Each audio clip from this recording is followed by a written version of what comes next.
all of what we have learned in the scriptures is talking about.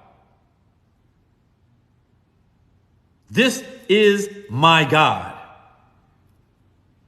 Now I get it, Thomas is saying. Now I know. But then he says, my Lord. He says this first, my Lord and my God. And he's acknowledging his lordship over him. He is not like some people today who believe that Christ is my Savior, but he's not my Lord. Yes, Lord and God are two different things when you look at it. God speaks to his nature, who he is, what he is. And Lord speaks to his lordship, his sovereignty over you, his sovereignty over me. He is my Lord. He governs me. I rest in his will. You cannot have Christ as your Savior and not have him as your God. You cannot have him as your Savior and not have him as your Lord. Christ is both Lord and God over all mankind.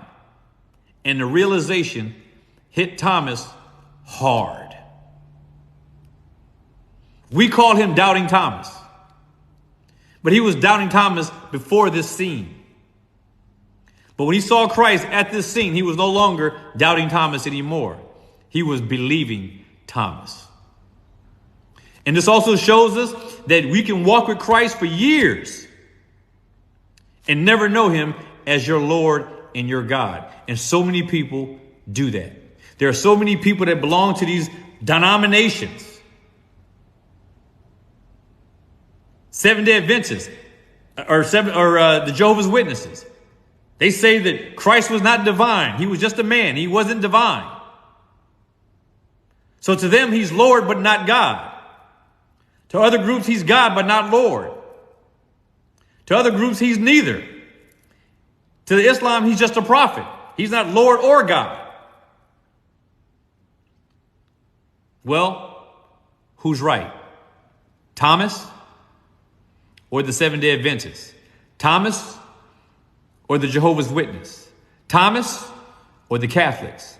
Thomas or Islam and Muhammad? Thomas is right.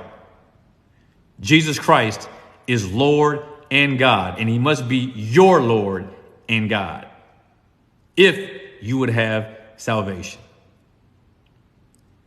Christ has to be to you in such a position that all you can do when you think about him is cry out like Thomas, my Lord and my God.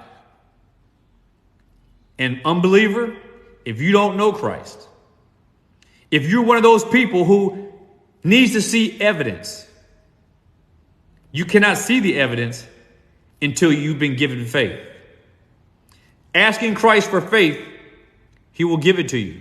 And when he gives you that faith, then you will see the evidence, as I do and as every true saint of God does. They know something, we know something, you don't, because you have not faith. But given faith, you will get the eyes to see clearly that Jesus Christ is Lord and God. Be provoked and be persuaded. And may God bless you all.